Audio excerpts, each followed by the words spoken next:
प्यारे दर्शकों, सिख चैनल की टीम इस वक्त खड़ी है गुरुद्वारा सिख गुरुद्वारा सन होजे कैलीफोर्निया USA की धरती ते असीं तुहानूं अज इंटरव्यू करन जा रहे हैं पंथ की महान शख्सियत जिन्हां ने कि पंथ कौम नूं बड़ी वड्डी जिन्हां दी देन है, जिन्हां दा कि बड़ा वड्डा योगदान है।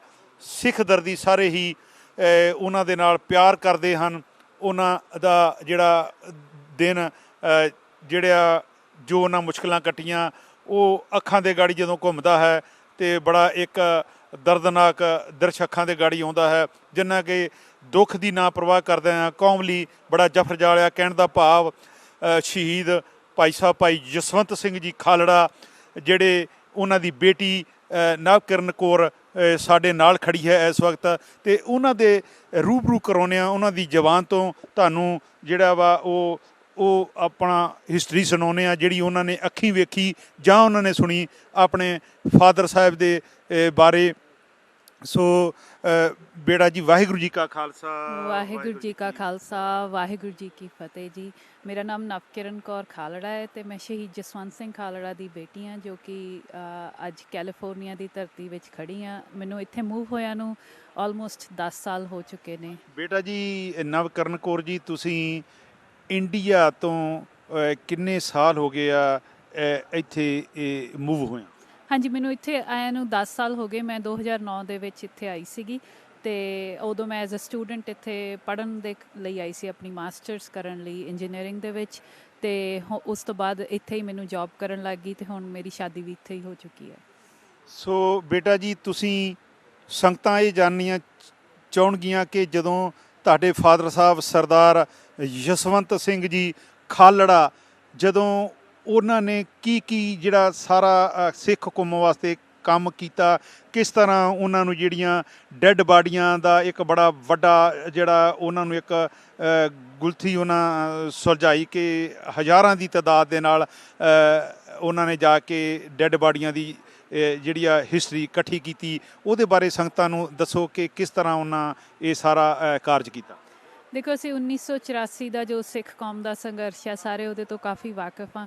ਸੰਘਰਸ਼ ਹਮੇਸ਼ਾ ਕਈ ਤਰੀਕਿਆਂ ਨਾਲ ਲੜਿਆ ਜਾ ਸਕਦਾ ਹੈ। ਸੰਤ ਜਰਨੈਲ ਸਿੰਘ ਖਾਲਸਾ ਪਿੰਡਰਾਂ ਵਾਲਿਆਂ ਦਾ ਜੋ ਇੱਕ ਵਿੱਢਿਆ ਹੋਇਆ ਇੱਕ ਲੜਾਈ ਸੀ ਜੋ ਪੀਕ 'ਤੇ ਸੀ, ਜਦ ਕਿ ਸਿੱਖ ਕੌਮ ਦੀ ਜੋ ਲੜਾਈ ਉਸ ਉੱਥੋਂ ਦੀ ਹਕੂਮਤ ਉੱਥੋਂ ਦੇ ਇਨਜਸਟਿਸ ਨਾਲ ਚੱਲ ਰਹੀ ਸੀ, ਉਹ ਕਾਫੀ ਚਿਰਾਂ ਦੀ ਚੱਲ ਰਹੀ ਸੀ। ਪਰ ਸੰਤਾਂ ਦਾ ਇੱਕ ਤਰੀਕਾ ਸੀ ਲੜਾਈ ਦੇਣ ਦਾ, ਪਰ ਜਸਵੰਤ ਸਿੰਘ ਖਾਲੜਾ ਜੋ ਉਸ ਵੇਲੇ ਸਭ ਕੰਮ ਨੂੰ ਵਾਚ ਰਹੇ ਸੀ, ਜੋ ਪੰਜਾਬ ਦੇ ਵਿੱਚ ਹੋ ਰਿਹਾ ਸੀ, ਜੋ ਸਿੱਖਾਂ ਦੇ ਨਾਲ ਪੂਰੇ ਹਿੰਦੁਸਤਾਨ ਦੀ ਧਰਤੀ ਦੇ ਵਿੱਚ ਹੋ ਰਿਹਾ ਸੀ, ਉਹਨਾਂ ਨੇ ਇਸ ਚੀਜ਼ 'ਤੇ ਸਾਰੀ ਨਜ਼ਰ ਰੱਖੀ ਹੋਈ ਸੀ। ਅਤੇ ਜਦੋਂ ਉਹਨਾਂ ਨੂੰ ਲੱਗਾ ਕਿ ਜੋ ਨਸਲਕੁਸ਼ੀ ਸਿੱਖਾਂ ਦੀ ਹੋ ਰਹੀ ਹੈ ਅਤੇ ਉਸ ਨਸਲਕੁਸ਼ੀ ਬਾਰੇ ਕੋਈ ਗੱਲ ਕਰਨ ਨੂੰ ਤਿਆਰ ਨਹੀਂ, ਜਾਂ ਉਸ ਨਸਲਕੁਸ਼ੀ ਦੇ ਬਾਰੇ ਲੋਕ ਕਚਹਿਰੀ ਦੇ ਵਿੱਚ, ਦੁਨੀਆ ਭਰ ਦੀ ਲੋਕ ਕਚਹਿਰੀ ਦੇ ਵਿੱਚ ਸਿੱਖ ਆਪਣਾ ਕੇਸ ਪੇਸ਼ ਨਹੀਂ ਕਰ ਪਾ ਰਹੇ। ਅਤੇ ਮੈਂ ਕਹਿੰਦੀ ਹਾਂ ਕਿ ਹਰ ਚੀਜ਼ ਜਿਹੜੀ ਹੈ ਸਿੱਖ ਐਜ਼ ਅ ਸਿੱਖ ਆਪਾਂ ਯਕੀਨ ਰੱਖਦੇ ਹਾਂ ਕਿ ਇਹ ਗੁਰੂ ਹੀ ਬਲ ਬੁੱਧੀ ਦਿੰਦਾ ਹੈ, ਗੁਰੂ ਹੀ ਸ਼ਕਤੀ ਦਿੰਦਾ ਹੈ ਕਿ ਅਸੀਂ ਆਪਣਾ ਜਿਹੜਾ ਗੁਰੂ ਨਾਲ ਕਮਿਟਮੈਂਟ ਆ ਉਹ ਕਿਵੇਂ ਪੂਰੀ ਕਰਨੀ ਹੈ, ਅਤੇ ਉਹ ਆਪੇ ਹੀ ਰਾਹ ਦੱਸ ਦਿੰਦਾ ਹੈ। ਇਵੇਂ ਹੀ ਸਰਦਾਰ ਜਸਵੰਤ ਸਿੰਘ ਖਾਲੜਾ ਦੇ ਨਾਲ ਹੋਇਆ। ਉਹ ਪੰਜਾਬ ਕੋਆਪਰੇਟਿਵ ਬੈਂਕ, ਜਿਹੜੀਆਂ ਕਿਸਾਨਾਂ ਦੀਆਂ ਕੋਆਪਰੇਟਿਵ ਬੈਂਕਾਂ ਨੇ ਪੰਜਾਬ ਦੇ ਵਿੱਚ, ਉਹਦੇ ਵਿੱਚ ਉਹ ਡਾਇਰੈਕਟਰ ਸੀ। ਉਹਨਾਂ ਦੇ ਡਾਇਰੈਕਟਰ ਦੇ ਸਮੇਂ ਦੇ ਦੌਰਾਨ ਉਹਨਾਂ ਦੇ 3 ਜਿਹੜੇ ਸਾਥੀ ਸੀਗੇ ਉਹ ਪੰਜਾਬ ਪੁਲਿਸ ਵੱਲੋਂ ਚੱਕ ਕੇ ਜਿਹੜੇ ਉਹ ਮਾਰ ਮੁਕਾ ਕੇ ਖਪਾ ਦਿੱਤੇ ਗਏ। ਉਹ ਸਾਥੀ ਇੱਕ ਤਾਂ ਜੀ ਭਾਈ ਅਮਰੀਕ ਸਿੰਘ ਮੱਤੇਵਾਲ ਦਾ ਭਰਾ, ਭਾਈ ਸੀਤਲ ਸਿੰਘ ਮੱਤੇਵਾਲ ਦਾ ਭਰਾ ਭਾਈ ਅਮਰੀਕ ਸਿੰਘ, ਅਤੇ ਦੈਨ ਭਾਈ ਸੁਲਤਾਨਵਿੰਡ ਦੇ ਜਿਹੜੇ ਸੀਗੇ ਹਰਮਿੰਦਰ ਸਿੰਘ ਸੁਲਤਾਨਵਿੰਡ ਦੇ ਚਾਚਾ ਜੀ, ਅਤੇ ਇੱਕ ਹੋਰ ਜਿਹੜੇ ਸ਼ਹੀਦ, ਉਹਨਾਂ ਦੇ 3 ਕੁਲੀਗ ਚੱਕ ਕੇ ਸ਼ਹੀਦ ਕਰ ਦਿੱਤੇ ਗਏ। ਜਦੋਂ as a colleague, as a ਦੋਸਤ ਉਹਨਾਂ ਦੇ ਘਰਾਂ ਦੇ ਵਿੱਚ ਉਹਨਾਂ ਬਾਰੇ ਪੁੱਛਣ ਗਏ ਤਾਂ ਉਹਨਾਂ ਨੂੰ ਉਹਨਾਂ ਦੇ ਘਰਦਿਆਂ ਨੇ ਦੱਸ ਦਿੱਤਾ, ਅਤੇ ਅੱਗੇ ਵੀ ਜਿਵੇਂ ਇਨਫੋਰਮਲ ਇਨਫੋਰਮੇਸ਼ਨ ਮਿਲੀ ਕਿ ਉਹਨਾਂ ਨੂੰ ਉਹਨਾਂ ਦਾ ਸੰਸਕਾਰ ਜਿਹੜਾ ਹੈ ਉਹ ਸ਼ੀਤਲਾ ਮੰਦਰ ਜਿਹੜਾ ਸ਼ਮਸ਼ਾਨ ਘਾਟ ਹੈ ਅੰਮ੍ਰਿਤਸਰ ਦੇ ਵਿੱਚ, ਉੱਥੇ ਕੀਤਾ ਗਿਆ। ਸੋ ਇੱਕ ਵਰਿਡ ਦੋਸਤ ਦੀ ਤਰ੍ਹਾਂ, ਇੱਕ ਪਰਿਵਾਰਕ ਮੈਂਬਰ ਦੀ ਤਰ੍ਹਾਂ ਜਦੋਂ ਸ਼ੀਤਲਾ ਮੰਦਰ ਦੇ ਵਿੱਚ ਉੱਥੇ ਆਪਣੇ ਦੋਸਤਾਂ ਦੀ ਭਾਲ ਕਰਨ ਗਏ, ਉਹਨਾਂ ਦੀਆਂ ਲਾਸ਼ਾਂ ਲੱਭਣ ਗਏ, ਤਾਂ ਉੱਥੇ ਕੰਮ ਕਰਦੇ ਜਿਹੜੇ ਕਰਮਚਾਰੀ ਸੀ ਉਹਨਾਂ ਨੇ ਕਿਹਾ ਕਿ ਸਾਡੇ ਕੋਲ ਤਾਂ ਕੋਈ ਰਿਕਾਰਡ ਨਹੀਂ ਕਿ ਤੁਹਾਡਾ ਬੰਦਾ ਇੱਥੇ ਲਿਆਂਦਾ ਗਿਆ ਜਾਂ ਨਹੀਂ, ਪਰ ਇੱਥੇ ਤਾਂ ਹਜ਼ਾਰਾਂ ਲਾਸ਼ਾਂ ਆਉਂਦੀਆਂ ਨੇ, ਇੱਕ ਥਾਂ ਹੈਗੀ ਹੈ ਜਿੱਥੇ ਤੁਹਾਨੂੰ ਜਿਹੜਾ ਆ ਉਹ ਪੂਰਾ ਹਿਸਾਬ ਮਿਲ ਸਕਦਾ ਹੈ। ਉਹ ਥਾਂ ਜਿੱਥੇ ਮਿਊਨਿਸਪਲ ਕਾਰਪੋਰੇਸ਼ਨ ਜਿਹੜੀ ਹੈ ਉਹ ਬਾਲਣ ਇਸ਼ੂ ਕਰਦੀ ਹੈ ਲਾਵਾਰਸ ਲਾਸ਼ਾਂ ਦੇ ਨਾਂ 'ਤੇ, ਕਿਉਂਕਿ ਜਿਹੜਾ ਹਾਕਮ ਧਿਰ ਸੀ, ਜਿਹੜੀ ਪੰਜਾਬ ਪੁਲਿਸ ਸੀ, ਉਸ ਵੇਲੇ ਰੱਬ ਨੂੰ ਭੁੱਲ ਚੁੱਕੀ ਸੀ। ਜਾਂ ਜਿਵੇਂ ਮੇਰੇ ਫਾਦਰ ਸਾਹਿਬ ਨੇ ਆਪਣੀ ਸਪੀਚ 'ਚ ਵੀ ਕਿਹਾ ਸੀਗਾ ਕਿ ਚੋਰ ਆਪਣੇ ਨਿਸ਼ਾਨ ਜਿਹੜੇ ਉਹ ਛੱਡੀ ਜਾ ਰਿਹਾ ਸੀ, ਤਾਂ ਉਹਨਾਂ ਨੇ ਇਹ ਜਿਹੜਾ ਨਿਸ਼ਾਨ ਆਪਣੇ ਉਸ ਲੌਗ ਬੁੱਕਾਂ ਦੇ ਵਿੱਚ ਛੱਡੇ ਸੀ, ਉਸ ਲੌਗ ਬੁੱਕ ਵਿੱਚ ਸਾਫ਼-ਸਾਫ਼ ਲਿਖਿਆ ਪਿਆ ਸੀ ਕਿ ਕਿਹੜੀ ਲਾਸ਼ ਕਿਹੜਾ ਥਾਣੇਦਾਰ ਲੈ ਕੇ ਆਇਆ ਹੈ। ਉਸ ਲਾਸ਼ ਦੇ ਬਾਰੇ ਸਾਰਾ ਉਹਦਾ ਨਾਂ, ਉਹਦਾ ਪਤਾ, ਉਹਦੇ ਪਿਤਾ ਦਾ ਨਾਂ, ਉਹਦੇ ਪਿੰਡ ਦਾ ਨਾਂ। ਉੱਥੇ ਉਹ ਇੱਕ ਲਾਸ਼ ਲੱਭਣ ਗਏ ਸੀ, ਪਰ ਉਹਨਾਂ ਨੂੰ ਅੰਮ੍ਰਿਤਸਰ ਦੇ ਸ਼ਮਸ਼ਾਨ ਘਾਟ, 3 ਸ਼ਮਸ਼ਾਨ ਘਾਟਾਂ ਦੇ ਵਿੱਚ ਜਿਹੜੀਆਂ 6000 ਲਾਸ਼ਾਂ ਲੱਭੀਆਂ, ਜਿਹਦੇ 'ਚੋਂ 297 ਲਾਸ਼ਾਂ ਐਸੀਆਂ ਸੀ ਜਿਨ੍ਹਾਂ ਦਾ ਸਾਫ਼ ਲਿਖਿਆ ਪਿਆ ਸੀ ਕਿ ਇੱਕ ਸਿੱਖ ਬੱਚਿਆਂ ਦੀਆਂ ਲਾਸ਼ਾਂ ਨੇ, ਇਹ ਜਿਨ੍ਹਾਂ ਦੀ ਉਮਰ 15 ਤੋਂ 35 ਸਾਲ ਤੱਕ ਸੀ। ਉਹਨਾਂ ਵਿੱਚ ਸਿਰਫ ਬੱਚਿਆਂ ਦੀ ਨਹੀਂ, ਕੁਝ ਬਜ਼ੁਰਗਾਂ ਦੀਆਂ, ਕੁਝ ਮਾਤਾਵਾਂ ਦੀਆਂ, ਕੁਝ ਬੀਬੀਆਂ ਦੀਆਂ ਵੀ ਲਾਸ਼ਾਂ ਨੇ। ਅਤੇ ਉਹ ਜਦੋਂ ਕਿਉਂਕਿ ਮੇਰੇ ਫਾਦਰ ਸਾਹਿਬ ਉਸ ਵੇਲੇ ਪੋਲੀਟੀਕਲ ਮੂਵਮੈਂਟਸ ਦੇ ਵਿੱਚ ਇਨਵੋਲਵ ਤਾਂ ਹੋ ਚੁੱਕੇ ਸੀ, ਪਰ ਜਿਹੜਾ ਉਹਨਾਂ ਨੂੰ ਕੋਈ ਆਪਾਂ ਕਹਿ ਸਕਦੇ ਹਾਂ ਕਿ ਸਿਰਾ ਨਹੀਂ ਸੀ ਲੱਭ ਰਿਹਾ ਉਸ ਗੁੰਝਲ ਨੂੰ ਸੁਲਝਾਉਣ ਲਈ ਕਿ ਮੈਂ ਇਸ ਚੀਜ਼ ਨੂੰ ਕਿਵੇਂ ਪੇਸ਼ ਕਰਾਂ ਦੁਨੀਆ ਦੇ ਸਾਹਮਣੇ। ਕਿੰਨੀਆਂ ਲਾਸ਼ਾਂ ਤੁਸੀਂ ਦੱਸਿਆ, ਦਰਸ਼ਕ ਫਿਰ ਜਾਣਨਾ ਚਾਹੁਣਗੇ ਕਿ ਕਿੰਨੀਆਂ ਲਾਸ਼ਾਂ ਜਿਹੜੀਆਂ ਉਹਨਾਂ ਨੇ ਲੱਭੀਆਂ? ਅੰਮ੍ਰਿਤਸਰ ਜ਼ਿਲ੍ਹੇ ਦੇ 3 ਸ਼ਮਸ਼ਾਨ ਘਾਟ, ਜਿਹੜਾ ਇੱਕ ਅੰਮ੍ਰਿਤਸਰ ਸੀਤਲਾ ਮੰਦਰ, ਪੱਟੀ ਤੇ ਤਰਨਤਾਰਨ, ਉਹਨਾਂ ਦੇ 3 ਸ਼ਮਸ਼ਾਨ ਘਾਟਾਂ ਦੇ ਵਿੱਚ ਟੋਟਲ ਜਿਹੜਾ ਲਾਸ਼ਾਂ ਦਾ ਆਪਾਂ ਕਹਿ ਸਕਦੇ ਹਾਂ ਇੱਕ ਢੇਰ ਸੀ, ਉਹ 6000 ਦਾ ਸੀ। ਪਰ ਉਹਦੇ ਵਿੱਚੋਂ 297 ਲਾਸ਼ਾਂ ਜਿਹੜੀਆਂ ਜਿਨ੍ਹਾਂ ਦਾ ਰਿਕਾਰਡ ਸਾਫ਼ ਉੱਥੇ ਲਿਖਿਆ ਪਿਆ ਸੀ। ਸੋ ਉਹਨਾਂ ਲਾਸ਼ਾਂ ਦੇ ਜਦੋਂ ਉਹਨਾਂ ਨੇ ਉਹ ਰਿਕਾਰਡ ਦੇਖਿਆ ਤਾਂ ਉਹ ਇੱਕ ਬਹੁਤ ਵੱਡਾ ਕਲੈਰੀਕਲ ਜਿਹੜੀ ਮਿਸਟੇਕ ਸੀ। ਉਹਨਾਂ ਨੇ ਕਿਹਾ ਕਿ ਜਦੋਂ ਵੀ ਕੋਈ ਲਾਵਾਰਸ ਲਾਸ਼ ਮਿਲਦੀ ਹੈ ਤਾਂ ਇੱਕ ਸਰਕਾਰੀ ਫਰਜ਼ ਬਣਦਾ ਹੈ ਉੱਥੋਂ ਦੀ ਮਿਊਨਿਸਪਲ ਕਮੇਟੀ ਦਾ, ਉੱਥੋਂ ਦੀਆਂ ਸਰਕਾਰਾਂ ਦਾ, ਕਿ ਉਹ ਲਾਵਾਰਸ ਲਾਸ਼ਾਂ ਦੀਆਂ ਪਛਾਣ ਜਾਂ ਉਹਨਾਂ ਦੇ ਬਾਰੇ ਸਾਂਭ ਕੇ ਰੱਖਿਆ ਜਾਵੇ। ਜਾਂ ਫਿਰ ਉਹਨਾਂ ਕੇਸਿਸ ਦੇ ਵਿੱਚ ਤਾਂ ਇਹੋ ਜਿਹੀਆਂ ਲਾਸ਼ਾਂ ਸਨ ਜਿਨ੍ਹਾਂ ਦਾ ਸਭ ਕੁਝ ਪਤਾ ਸੀ ਪਰ ਲਾਸ਼ਾਂ ਵਾਪਸ ਪਰਿਵਾਰ ਨੂੰ ਨਹੀਂ ਮੋੜੀਆਂ ਗਈਆਂ। ਉਹਨਾਂ ਵਿੱਚੋਂ ਇੱਕ ਬਹੁਤ ਹੀ ਜਿਹੜੇ ਕਈ ਇੰਪੋਰਟੈਂਟ ਕੇਸ ਸੀਗੇ, ਬਾਬਾ ਗੁਰਬਚਨ ਸਿੰਘ ਮਾਣੋਚਲ ਦੀ ਲਾਸ਼ ਵੀ ਲਾਵਾਰਸ ਲਾਸ਼ਾਂ ਦੇ ਵਿੱਚ ਸੀ। ਸੋ ਇਹ ਸਾਰੀਆਂ ਲਾਸ਼ਾਂ ਦਾ ਜਦੋਂ ਉਹਨਾਂ ਨੇ ਜਿਹੜਾ ਡੇਟਾ ਸੀ ਉਹ ਕਾਮਯਾਬ ਹੋਏ ਆਪਣੀ ਟੀਮ ਦੇ ਨਾਲ ਉਸ ਡੇਟਾ ਨੂੰ ਉੱਥੋਂ ਕੱਢਣ ਲਈ, ਉਹਦੀਆਂ ਫੋਟੋ ਕਾਪੀਆਂ ਕਰਾਉਣ ਲਈ, ਉਸ ਤੋਂ ਬਾਅਦ ਉਹਨਾਂ ਨੇ ਜਿਹੜਾ ਹੈ ਕਿ ਉਹ ਉੱਥੇ ਉਹਨਾਂ ਨੇ ਪਰਿਵਾਰ ਆਇਡੈਂਟੀਫਾਈ ਕਰ ਲਏ ਜਿਨ੍ਹਾਂ ਦੇ ਬੱਚੇ ਜਿਹੜੇ ਆ ਉਹ ਸ਼ਹੀਦ ਕੀਤੇ ਗਏ ਸੀਗੇ। ਅਤੇ ਉਹਨਾਂ ਨੇ ਪਰਿਵਾਰਾਂ ਤੱਕ ਪਹੁੰਚ ਕਰਨ ਦੀ ਕੋਸ਼ਿਸ਼ ਕੀਤੀ ਕਿ ਤੁਸੀਂ ਆਪਣੇ ਬੱਚਿਆਂ ਦੇ ਜਿਹੜੇ ਤੁਹਾਡੇ ਬੱਚੇ ਸ਼ਹੀਦ ਕਰ ਦਿੱਤੇ ਗਏ ਆ, ਉਹਨਾਂ ਦੇ ਕੇਸ ਜਿਹੜੇ ਆ ਉਹ high court, Punjab and Haryana High court ਦੇ ਵਿੱਚ ਪਾਓ। ਪਰ ਉਦੋਂ ਪਰਿਵਾਰ ਬਹੁਤ ਸਹਿਮੇ ਹੋਏ ਸੀ। ਅਸੀਂ ਗੱਲ ਕਰ ਰਹੇ ਹਾਂ 92-93 ਦੀ, 1992-93 ਦੀ। ਅਤੇ ਤੁਹਾਡੀ ਉਦੋਂ ਤੁਹਾਡੀ ਏਜ ਕਿੰਨੀ ਕੁ ਸੀ? ਹਾਂਜੀ, ਉਸ ਵੇਲੇ ਤਾਂ ਮੇਰੀ ਏਜ ਕੋਈ 6-7 ਸਾਲ ਦੀ ਹੋਊਗੀ। ਅਤੇ ਤੁਸੀਂ ਵੇਖਿਆ ਕਿ ਹਰ ਇੱਕ ਪਿਆਰੇ ਦਰਸ਼ਕੋ ਬਾਪ ਆਪਣੇ ਬੱਚਿਆਂ ਨਾਲ ਲਾਡ ਲਾਉਂਦਾ ਵਾ, ਚਾਅ, ਅਤੇ ਤੁਸੀਂ ਕਿੰਨਾ ਕੁ ਚਿਰ ਗੋਦੀ ਦਾ ਆਨੰਦ ਮਾਣਿਆ, ਕਿਸ ਤਰ੍ਹਾਂ ਤੁਹਾਡੇ ਨਾਲ ਪਿਆਰ ਕਰਦੇ ਸੀਗੇ, ਅਤੇ ਤੁਸੀਂ ਭੈਣ ਭਰਾ ਕਿੰਨੇ ਆ? ਹਾਂਜੀ, ਮੇਰਾ ਇੱਕ ਹੋਰ ਬ੍ਰਦਰ ਹੈ ਅਤੇ ਪਰਿਵਾਰ ਸਾਡਾ ਇੱਕ ਨੋਰਮਲ ਪਰਿਵਾਰ ਸੀਗਾ, ਜਿਵੇਂ ਸਾਰੇ ਬੱਚਿਆਂ ਦਾ ਆਪਦੇ ਪੇਰੈਂਟਸ ਨਾਲ ਰਿਲੇਸ਼ਨਸ਼ਿਪ ਹੁੰਦਾ। 1995 'ਚ ਸਰਦਾਰ ਜਸਵੰਤ ਸਿੰਘ ਖਾਲੜਾ ਨੂੰ ਚੱਕ ਲਿਆ ਗਿਆ। ਉਦੋਂ ਮੇਰੀ ਉਮਰ 10 ਸਾਲ ਦੀ ਸੀ, ਮੇਰਾ ਬ੍ਰਦਰ ਉਦੋਂ 8 ਸਾਲ ਦਾ ਸੀ। ਸੋ ਬਹੁਤ ਹੀ ਹੈਰਾਨੀ ਦੀ ਗੱਲ ਇਹ ਹੈ ਕਿ 1995 ਤੋਂ ਪਹਿਲਾਂ ਜਸਵੰਤ ਸਿੰਘ ਖਾਲੜਾ ਦੇ ਘਰ ਕਦੀ ਵੀ ਕੋਈ ਪੁਲਿਸ ਦਾ ਕੇਸ, ਖੈਰ 95 ਤੋਂ ਬਾਅਦ ਵੀ ਉਹਨਾਂ ਦੇ ਚੱਕੇ ਜਾਣ ਤੋਂ ਬਾਅਦ ਵੀ ਪੰਜਾਬ ਪੁਲਿਸ ਅੱਜ ਤੱਕ ਕੇਸ ਡਿਫੈਂਸ 'ਚ ਲੜਦੀ ਰਹੀ ਹੈ। ਉਹਨਾਂ ਨੇ ਸੁਪਰੀਮ ਕੋਰਟ ਤੱਕ ਇਹ ਗੱਲ ਕਹੀ ਹੈ ਕਿ ਇਹ ਬੰਦਾ ਸਾਨੂੰ ਕਿਸੇ ਵੀ ਕੇਸ 'ਚ ਲੋੜੀਂਦਾ ਨਹੀਂ ਸੀ ਅਤੇ ਇਸ ਬੰਦੇ ਦਾ ਕੋਈ ਕ੍ਰਾਈਮ ਨਹੀਂ ਸੀ ਜਿਹੜਾ ਪੁਲਿਸ ਨੂੰ ਚੱਕੂਗੀ। ਸੋ ਤੁਸੀਂ ਇਸ ਤੋਂ ਅੰਦਾਜ਼ਾ ਲਾ ਸਕਦੇ ਹੋ ਕਿ ਸਾਡਾ ਕੋਈ ਵਾਹ ਵਾਸਤਾ ਵੀ ਨਹੀਂ ਰਿਹਾ ਪਹਿਲਾਂ ਪੰਜਾਬ ਪੁਲਿਸ ਦੇ ਨਾਲ ਜਾਂ ਕਿਸੇ ਹੋਰ ਸਰਕਾਰੀ ਦਰਬਾਰੇ ਦੇ ਨਾਲ। ਪਰ ਜਿਹੜਾ ਇੱਕ ਮਿਸ਼ਨ ਉਹਨਾਂ ਨੂੰ ਮਿਲ ਗਿਆ ਸੀਗਾ, ਉਹ ਮਿਸ਼ਨ ਉਹਨਾਂ ਨੇ ਜਦੋਂ ਉਹ ਲਾਸ਼ਾਂ ਲੱਭੀਆਂ ਤਾਂ ਫਿਰ ਉਹ ਪਰਿਵਾਰਾਂ ਤੋਂ ਬਾਏ ਨੇਮ ਉਹਨਾਂ ਨੇ 40 ਕੇਸ ਜਿਹੜੇ ਪਵਾਏ ਤਰਨਤਾਰਨ ਏਰੀਏ ਦੇ ਵਿੱਚੋਂ, ਜਿਹੜੇ ਸਿੱਧੇ ਹੀ ਅਜੀਤ ਸਿੰਘ ਸੰਧੂ ਦੇ ਖਿਲਾਫ ਜਾ ਕੇ ਲੱਗੇ ਅਤੇ ਜਾਂ ਫਿਰ KPS ਗਿੱਲ ਦੇ ਖਿਲਾਫ। ਸੋ ਉਸ ਤੋਂ ਬਾਅਦ ਜਿਹੜਾ ਆ ਉਹਨਾਂ ਨੂੰ ਇਹ ਵੀ ਅੰਦਾਜ਼ਾ ਹੋ ਗਿਆ ਕਿ ਹੁਣ ਜੇ ਮੈਂ ਇਹ ਸਾਰਾ ਕੇਸ ਇੱਥੇ ਖੋਲ੍ਹਦਾ ਹੈ, ਕਿਉਂਕਿ ਤੁਹਾਨੂੰ ਇਨਡਾਇਰੈਕਟ ਥ੍ਰੈਟਸ ਮਿਲਣ ਲੱਗ ਜਾਂਦੀਆਂ ਸਰਕਾਰਾਂ ਤੋਂ, ਪੰਜਾਬ ਪੁਲਿਸ ਤੋਂ।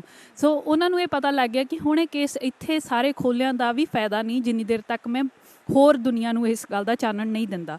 ਸੋ ਇਹ ਗੱਲ ਉਹਨਾਂ ਨੇ ਇਸ ਗੱਲ ਤੇ ਉਹ ਬਹੁਤ ਵਜ਼ਨ ਦਿੰਦੇ ਸੀ ਕਿ ਸਿਰਫ ਤੇ ਸਿਰਫ ਜਿਹੜੀਆਂ ਕਚਹਿਰੀਆਂ 'ਚ ਜਾਣਾ ਸਾਡਾ ਫਰਜ਼ ਨਹੀਂ, ਸਾਡਾ ਫਰਜ਼ ਦੁਨੀਆ ਦੀ ਲੋਕ ਕਚਹਿਰੀ 'ਚ ਜਾਣਾ ਵੀ ਹੈ, ਜਿੱਥੇ ਦੁਨੀਆ ਦੇ ਵਿੱਚ ਜਿਹੜੇ ਜਮਹੂਰੀ ਹੱਕਾਂ ਦੀਆਂ ਗੱਲਾਂ ਕਰਨ ਵਾਲੇ ਲੋਕ ਆ, ਉਹ ਸੋਚ ਨੂੰ ਅਪਣਾਉਣ ਵਾਲੇ ਲੋਕ ਆ, ਉਹਨਾਂ ਤੱਕ ਸਾਡਾ ਮੈਸੇਜ ਪਹੁੰਚਾਉਣਾ ਬਹੁਤ ਜ਼ਰੂਰੀ ਹੈ। ਸੋ ਉਹ ਕੈਨੇਡਾ ਦੀ ਧਰਤੀ ਦੇ ਵਿੱਚ 1995 ਅਪ੍ਰੈਲ ਦੇ ਵਿੱਚ ਜਸਟਿਸ ਅਜੀਤ ਸਿੰਘ ਬੈਂਸ ਹੋਰਾਂ ਦੀ ਟੀਮ ਦੇ ਨਾਲ ਹਿਊਮਨ ਰਾਈਟਸ ਦੇ ਇੱਕ ਫੋਰਮ 'ਤੇ ਸੱਦੇ ਗਏ। ਉੱਥੇ ਉਹਨਾਂ ਨੇ ਪਾਰਲੀਮੈਂਟ ਦੇ ਵਿੱਚ ਜੂਨ ਦੇ ਵਿੱਚ ਜਿਹੜਾ ਇਹ WSO ਕੈਨੇਡਾ ਦੇ ਵਿੱਚ ਡਿਨਰ ਕਰਦੀ ਹੈ 6 ਜੂਨ ਨੂੰ ਕਮੈਮੋਰੇਟ ਕਰਨ ਦੇ ਲਈ, ਉੱਥੇ ਉਹਨਾਂ ਨੇ ਪਾਰਲੀਮੈਂਟ ਦੇ ਵਿੱਚ ਆਪਣਾ ਸਾਰਾ ਡੇਟਾ ਰੱਖਿਆ। ਉਸ ਵੇਲੇ ਉੱਥੋਂ ਦੀ ਪਾਰਲੀਮੈਂਟ ਦੇ ਐਮਪੀਆਂ ਨੇ ਕਿਹਾ ਕਿ ਅਸੀਂ ਤੁਹਾਨੂੰ ਤੇ ਤੁਹਾਡੇ ਸਾਰੇ ਪਰਿਵਾਰ ਨੂੰ ਪੋਲੀਟੀਕਲ ਅਸਾਈਲਮ ਦਿੰਦੇ ਹਾਂ ਅਤੇ ਤੁਸੀਂ ਨਾ ਜਾਓ, ਤੁਹਾਡੀ ਜਾਨ ਨੂੰ ਉੱਥੇ ਖਤਰਾ ਹੈ। ਪਰ ਜਸਵੰਤ ਸਿੰਘ ਖਾਲੜਾ ਦਾ ਜਵਾਬ ਉੱਥੇ ਇਹ ਸੀਗਾ ਕਿ ਜਿਨ੍ਹਾਂ ਪਰਿਵਾਰਾਂ ਨੇ ਮੇਰੇ ਭਰੋਸੇ 'ਤੇ ਉੱਥੇ ਕੇਸ ਕੀਤੇ ਆ, ਉਹ ਪਰਿਵਾਰ ਇਹ ਸੋਚਣਗੇ ਕਿ ਸਾਨੂੰ ਫਸਾ ਕੇ ਆਪ ਜਿਹੜਾ ਹੈ ਉਹ ਸਿਕਿਉਰ ਥਾਂ 'ਤੇ ਚਲੇ ਗਏ। ਸੋ ਪਿਆਰੇ ਦਰਸ਼ਕੋ, ਵੇਖੋ ਕਿ ਆਪਾਂ ਪੱਕੇ ਹੋਣ ਲਈ ਕਿੰਨੇ ਝੂਠ ਸੱਚ ਬੋਲਦੇ ਹਾਂ। ਉਹ ਹੌਨਸਟ ਆਦਮੀ ਦੀ face is the mirror of the mind. ਤੁਸੀਂ ਸਰਦਾਰ ਜਸਵੰਤ ਸਿੰਘ ਦਾ ਚਿਹਰਾ ਅੱਜ ਵੀ ਉਹਨਾਂ ਦੀਆਂ ਤਸਵੀਰਾਂ 'ਤੇ ਵੇਖ ਸਕਦੇ ਜੇ ਕਿ ਕੌਮ ਦੇ ਨਾਲ ਉਹਨਾਂ ਨੂੰ ਕਿੰਨਾ ਦਰਦ ਸੀ, ਉਹਨਾਂ ਨੇ ਕਿੰਨੀ ਸਿਆਣਪ ਵਰਤੀ ਕਿ ਇੱਥੇ ਕਚਹਿਰੀਆਂ ਦੇ ਨਾਲੋਂ ਆਪਾਂ ਵਰਲਡ ਦੀ ਕਚਹਿਰੀ ਦੇ ਵਿੱਚ ਜਾ ਕੇ ਹਿਊਮਨ ਰਾਈਟਸ ਪਾਰਲੀਮੈਂਟ ਕੈਨੇਡਾ ਦੀ ਵਿੱਚ ਆਣ ਕੇ ਉਹਨਾਂ ਨੇ ਖੁਲਾਸਾ ਕੀਤਾ ਕਿ ਇੰਨੇ ਹਜ਼ਾਰ ਜਿਹੜੇ ਲੋਕ ਲਵਾਰਸ ਜਿਹੜੇ ਆ ਸਾੜੇ ਗਏ ਉੱਥੇ ਦੀ ਗੌਰਮੈਂਟ ਦੇ ਨਾਲ, ਔਰ ਉਹਨਾਂ ਦੀ ਕੋਈ ਜਿਹੜੀ ਆ ਪੁੱਛ ਗਿੱਛ ਨਹੀਂ, ਉਹਨਾਂ ਦੇ ਪਰਿਵਾਰਾਂ ਨੂੰ ਨਹੀਂ ਦੱਸਿਆ ਗਿਆ ਲਾਸ਼ਾਂ ਦਾ ਅਜੇ ਤੱਕ। ਅਤੇ ਉਹ ਤੋਂ ਬਾਅਦ ਫਿਰ ਗੌਰਮੈਂਟ ਨੂੰ ਵੀ ਜਿਹੜਾ ਵਾ ਉਹ ਚੁਭਣ ਡਿਆ ਵੀ ਤੁਹਾਨੂੰ ਪਤਾ ਵਾ ਕਿ ਸਿਆਣੇ ਕਹਿੰਦੇ ਆ ਕਿ ਜਦੋਂ ਕੋਈ ਚੋਰ ਜਾਂ ਕੋਈ ਕਾਤਲ ਕਰਦਾ ਤੇ ਕੋਈ ਨਾ ਕੋਈ ਖੁਰਾ ਕੁਦਰਤ ਵੱਲੋਂ ਉੱਥੇ ਰਹਿ ਜਾਂਦਾ। ਇਹ ਖੁਰਾ ਸੀਗਾ, ਇੱਕ ਬੜਾ ਵੱਡੀ ਨਿਸ਼ਾਨੀ ਸੀ ਜਿਹੜਾ ਕਿ ਇੱਕ ਉਹ ਹਰ ਇੱਕ ਜਿੱਥੇ ਵੀ ਉਹ ਗਏ ਮੜੀਆਂ ਦੇ ਵਿੱਚ, ਸ਼ਮਸ਼ਾਨ ਘਾਟਾਂ ਦੇ ਵਿੱਚ ਉਹਨਾਂ ਨੂੰ ਉਹਦਾ ਖੁਰਾ ਖੋਜ ਜਿਹੜਾ ਮਿਲ ਗਿਆ। ਅਤੇ ਉਹਨਾਂ ਨੇ ਫਿਰ ਪਾਰਲੀਮੈਂਟ ਦੇ ਵਿੱਚ ਸਪੀਚ ਦਿੱਤੀ। ਉਹਨਾਂ ਨੇ ਕਿਹਾ ਕਿ ਤੁਹਾਡੀ ਜਾਨ ਨੂੰ ਖਤਰਾ ਹੈ, ਪਰ ਪੰਜਾਬੀ ਜਿਹੜੇ ਹਨ ਉਹਨਾਂ ਨੂੰ ਆਪਣੀ ਜਾਨ ਨਾਲੋਂ ਆਪਣੇ ਦੇਸ਼ ਦੀ, ਆਪਣੀ ਕੌਮ ਦੇ ਨਾਲ ਜ਼ਿਆਦਾ ਪਿਆਰ ਹੈ। ਉਹਨਾਂ ਕਿਹਾ ਮੇਰੀ ਜਾਨ ਦੀ ਕੋਈ ਪਰਵਾਹ ਨਹੀਂ, ਮੈਂ ਇਹ ਜਿਹੜਾ ਸੱਚ ਦਾ ਸੱਚ ਅਤੇ ਝੂਠ ਦਾ ਝੂਠ ਕਰਨਾ ਹੈ, ਦੁੱਧ ਦਾ ਦੁੱਧ ਅਤੇ ਪਾਣੀ ਦਾ ਪਾਣੀ। ਫਿਰ ਉਹਨਾਂ ਜਾਨ ਦੀ ਪਰਵਾਹ ਨਾ ਕਰਦੇ ਹੋਏ ਫਿਰ ਉਹ ਪੰਜਾਬ ਦੇ ਵਿੱਚ ਗਏ ਅਤੇ ਅੱਗੇ ਬੀਡੀ ਦੱਸੂਗੀ ਅੱਗੇ ਕੀ ਵਾਪਰਿਆ। ਸੋ ਇਹਦੇ ਨਾਲ ਮੈਂ ਥੋੜ੍ਹਾ ਜਿਹਾ ਹੋਰ ਤੁਹਾਨੂੰ ਬੈਕਗਰਾਊਂਡ ਦੇ ਦਿੰਦੀ ਕਿ ਫਰਵਰੀ 1995 ਕੈਨੇਡਾ ਆਉਣ ਤੋਂ ਪਹਿਲਾਂ ਉਹਨਾਂ ਨੇ ਪ੍ਰੈਸ ਕਾਨਫਰੰਸਾਂ ਜਿਹੜੀਆਂ ਉਹ ਬਹੁਤ ਜਿਹੜੀ ਜ਼ੋਰ ਸ਼ੋਰ ਦੇ ਨਾਲ ਕਰਨੀਆਂ ਸ਼ੁਰੂ ਕਰ ਦਿੱਤੀਆਂ ਸੀ। 1994 ਦੀ ਇੱਕ ਹੋਰ ਗੱਲ ਕਿ ਅਸੀਂ ਨਵੇਂ ਘਰ ਦੇ ਵਿੱਚ ਮੂਵ ਹੋਏ ਸੀ, ਤਾਂ ਉਦੋਂ ਨਵੇਂ ਘਰ ਦੀ ਜਿਹੜੀ ਇਨੋਗਰੇਸ਼ਨ ਹੋਈ ਸੀਗੀ, ਉਦੋਂ ਕੁਛ ਗੱਲਾਂ ਜਿਹੜਾ ਬੰਦਾ ਕਹਿ ਜਾਂਦਾ ਹੈ ਅਤੇ ਉਹ ਬਾਅਦ ਦੇ ਵਿੱਚ ਤੁਹਾਡੀ ਜਿਹੜਾ ਹਿਸਟਰੀ ਬਣ ਜਾਂਦੀ ਹੈ, ਜਾਂ ਉਹ ਬੰਦੇ ਦੀ ਵਿਲ ਜਾਂ ਉਸ ਬੰਦੇ ਦੀ ਦੂਰਦਰਸ਼ਤਾ ਜਿਹੜੀ ਉਹ ਦਿਖ ਜਾਂਦੀ ਹੈ। ਉਹਨਾਂ ਨੇ ਆਪਣੇ ਘਰ ਦੀ ਇਨੋਗਰੇਸ਼ਨ ਦੀ ਸਪੀਚ ਦੇ ਦੌਰਾਨ ਕਿਹਾ ਸੀਗਾ ਕਿ ਮੈਂ ਇੱਕ ਆਮ ਜਿਹੇ ਪਰਿਵਾਰ ਦੇ ਵਿੱਚੋਂ ਖਾਲੜੇ ਪਿੰਡ ਤੋਂ ਆਇਆ ਹੋਇਆ ਇੱਕ ਬੰਦਾ ਹਾਂ ਅਤੇ ਮੈਂ ਹਿਊਮਨ ਰਾਈਟਸ 'ਤੇ ਕੰਮ ਕਰਦਾ ਅਤੇ ਜੇ ਆਂਢੀ ਗਵਾਂਢੀਆਂ ਨੂੰ ਕਦੀ ਕੋਈ ਪੁਲਿਸ ਵਾਲਾ ਤੰਗ ਕਰੇ ਜਾਂ ਪੁੱਛੇ ਕਿ ਉਹ ਖਾਲੜੇ ਦਾ ਕਿਹੜਾ ਬੰਦਾ ਹੈ ਜਿਹੜਾ ਸਾਡੇ ਨਾਲ ਮੱਥਾ ਲਾ ਰਿਹਾ, ਤਾਂ ਤੁਸੀਂ ਉਹਨਾਂ ਨੂੰ ਕਿਰਪਾ ਕਰਕੇ ਸਾਡੇ ਘਰ ਦਾ ਪਤਾ ਜ਼ਰੂਰ ਦੱਸ ਦਿਓ, ਸਾਡੇ ਘਰ ਤੱਕ ਛੱਡ ਦਿਓ। ਸੋ ਇਹ ਗੱਲ ਉਹਨਾਂ ਨੂੰ 1994 ਫਰਵਰੀ ਦੇ ਵਿੱਚ ਹੀ ਦਿਖ ਰਹੀ ਸੀਗੀ ਕਿ ਪੁਲਿਸ ਵਾਲੇ ਮੈਨੂੰ ਲੱਭਣ ਆਉਣਗੇ, ਪੁਲਿਸ ਵਾਲੇ ਮੇਰੇ ਨਾਲ ਕੀ ਕਰ ਸਕਦੇ ਨੇ। ਸੋ ਇਹ ਗੱਲ 1.5 ਸਾਲ ਪਹਿਲਾਂ ਦੀ ਹੈ। ਪਰ 1995 ਫਰਵਰੀ ਦੇ ਵਿੱਚ ਜਿਹੜਾ ਜਦੋਂ ਇਹ ਸਾਰਾ ਕੁਝ ਕਾਫੀ ਤੇਜ਼ ਹੋ ਗਿਆ, ਉਸ ਵੇਲੇ ਬੇਅੰਤ ਸਿੰਘ ਜਿਹੜਾ ਉਹਦੀ ਸਰਕਾਰ ਸੀ, ਉਹ ਮੁੱਖ ਮੰਤਰੀ ਸੀ। KPS ਗਿੱਲ ਨੇ ਜਿਹੜਾ ਬਿਆਨ ਦਿੱਤਾ ਕਿ ਜਿਹੜੇ ਮੁੰਡਿਆਂ ਦੀ ਇਹ ਗੱਲ ਕਰ ਰਿਹਾ ਹਿਊਮਨ ਰਾਈਟਸ ਵਾਲੇ ਕਿ ਉਹ ਮਾਰ ਦਿੱਤੇ ਗਏ ਨੇ, ਉਹ ਮੁੰਡੇ ਅਸਲ ਵਿੱਚ ਯੂਰਪ ਦੇ ਵਿੱਚ, ਕੈਨੇਡਾ, ਅਮਰੀਕਾ ਦੇ ਵਿੱਚ ਦਿਹਾੜੀਆਂ ਕਰ ਰਹੇ ਨੇ ਅਤੇ ਇਹ ਹਿਊਮਨ ਰਾਈਟਸ ਵਾਲੇ ਜਿਹੜੇ ਆ ਝੂਠ ਬੋਲ ਰਹੇ ਨੇ ਅਤੇ ਇਹ ISI ਦੇ ਏਜੰਟ ਨੇ। ਤਾਂ ਇਹਦੇ ਜਵਾਬਦੇਹੀ ਦੇ ਵਿੱਚ ਜਸਵੰਤ ਸਿੰਘ ਖਾਲੜਾ ਹੋਰਾਂ ਨੇ ਪ੍ਰੈਸ ਕਾਨਫਰੰਸ ਕੀਤੀ ਅਤੇ ਉਹਨਾਂ ਨੇ ਉਹਨੂੰ ਓਪਨ ਚੈਲੰਜ ਦਿੱਤਾ KPS ਗਿੱਲ ਨੂੰ ਕਿ ਅਸੀਂ ਤੇਰੇ ਨਾਲ ਖੁੱਲ੍ਹੀ ਬਹਿਸ ਕਰਨ ਲਈ, ਡਿਬੇਟ ਕਰਨ ਲਈ ਤਿਆਰ ਹਾਂ। ਅਸੀਂ ਤੈਨੂੰ ਦੱਸਾਂਗੇ ਕਿ ਇਹ ਬੱਚੇ ਕਿੱਥੇ ਨੇ, ਕਿਹੜਾ ਘਰ ਦਾ ਹੀਰਾ ਤੂੰ ਕਿੱਥੇ ਸਾੜਿਆ ਹੈ, ਅਤੇ ਤੂੰ ਸਾਡੇ ਨਾਲ ਆ ਕੇ ਗੱਲ ਕਰ। ਉਹਨਾਂ ਪ੍ਰੈਸ ਕਾਨਫਰੰਸਾਂ ਦੇ ਦੌਰਾਨ ਹੀ ਇੱਕ ਬਿਆਨ ਹੈ ਜਿਹਦੇ ਵਿੱਚ ਉਹਨਾਂ ਨੇ ਇਹ ਕਿਹਾ ਸੀਗਾ ਕਿ ਮੈਨੂੰ ਇਹ ਤੱਕ ਧਮਕੀ ਮਿਲ ਚੁੱਕੀ ਹੈ ਕਿ ਤੂੰ 25,000 ਲਾਵਾਰਸ ਲਾਸ਼ਾਂ ਦੀ ਗੱਲ ਕਰ ਰਿਹਾ ਪੰਜਾਬ ਦੇ ਵਿੱਚ, ਤਾਂ ਸਾਨੂੰ 25,001 ਦਾ ਵੀ ਜਵਾਬ ਦੇਣਾ ਕੋਈ ਔਖਾ ਨਹੀਂ ਹੋਊਗਾ। ਸੋ ਉਸ ਵੇਲੇ ਕੁਛ MP ਜਿਹੜੇ ਲੋਕਲ ਸੀ, MLA ਜਾਂ ਕੁਛ ਹੋਰ ਲੋਕ ਜਿਹੜੇ ਪੰਜਾਬ ਪੁਲਿਸ ਦੇ ਲੋਕਾਂ ਨੂੰ ਜਾਣਦੇ ਸੀ, ਉਹਨਾਂ ਨੇ ਜਿਹੜੇ ਆਪ ਸੁਨੇਹੇ ਭੇਜਣੇ ਸ਼ੁਰੂ ਕਰ ਦਿੱਤੇ ਸੀ ਕਿ ਹੁਣ ਉਹਨਾਂ ਨੇ ਉੱਤੋਂ ਪਰਮਿਸ਼ਨ ਲੈ ਲਈ ਹੋਈ ਹੈ ਸਰਕਾਰ ਤੋਂ ਤੈਨੂੰ ਐਲੀਮੀਨੇਟ ਕਰਨ ਦੀ, ਤੇ ਉਹ ਇਹ ਆਰਡਰ ਕਿਸੇ ਵੇਲੇ ਵੀ ਪੂਰਾ ਕਰ ਸਕਦੇ ਆ। ਸੋ ਜਸਵੰਤ ਸਿੰਘ ਖਾਲੜਾ ਨੂੰ ਇਸ ਗੱਲ ਦਾ ਅੰਦਾਜ਼ਾ ਹੋ ਗਿਆ ਸੀਗਾ ਕਿ ਸ਼ਾਇਦ ਇਹ 25,000 ਲਾਵਾਰਸ ਲਾਸ਼ਾਂ ਨੂੰ ਪਛਾਣ ਦੇਣ ਲਈ ਉਹਨਾਂ ਨੂੰ ਹੀ ਇਹਨਾਂ 25,000 ਲਾਵਾਰਸ ਲਾਸ਼ਾਂ ਦਾ ਵਾਰਸ ਬਣਨਾ ਪਊਗਾ, ਤੇ ਨਹੀਂ ਤਾਂ ਜਿਹੜਾ ਹੈ ਕਿ ਉਹ 25,000 ਲਾਸ਼ਾਂ ਦਾ ਕੇਸ ਵੀ ਜਿਹੜਾ ਹੈ ਉਹਨਾਂ ਦੀ ਲਾਸ਼ ਵੀ ਉਹਨਾਂ ਵਾਂਗੂ ਹੀ ਲਾਵਾਰਸ ਜਿਹੜੀ ਹੈ ਉਹ ਕਹਿ ਕੇ ਉਹ ਖੁਰਦ-ਬੁਰਦ ਹੋ ਜਾਊਗੀ ਤੇ ਕੇਸ ਦਾ ਵੀ ਕੁਝ ਨਹੀਂ ਬਣੂਗਾ।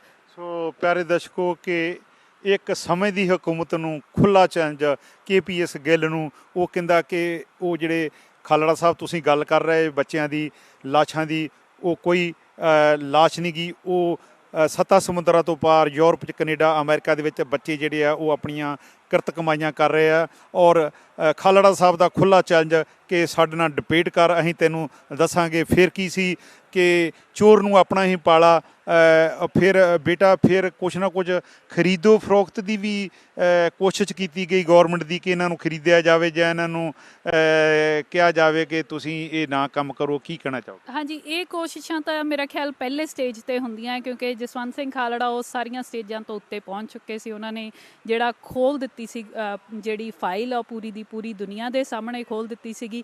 ਸਾਰੇ ਥਾਵਾਂ ਤੇ ਚਿੱਠੀਆਂ ਭੇਜਣੀਆਂ ਸ਼ੁਰੂ ਕਰ ਦਿੱਤੀਆਂ ਸੀਗੀਆਂ, ਇੰਟਰਨੈਸ਼ਨਲ ਲੈਵਲ ਤੇ UNO ਨੂੰ, ਹੋਰ ਵੀ ਇੰਟਰਨੈਸ਼ਨਲ ਹਿਊਮਨ ਰਾਈਟਸ ਫੋਰਮਸ ਨੂੰ।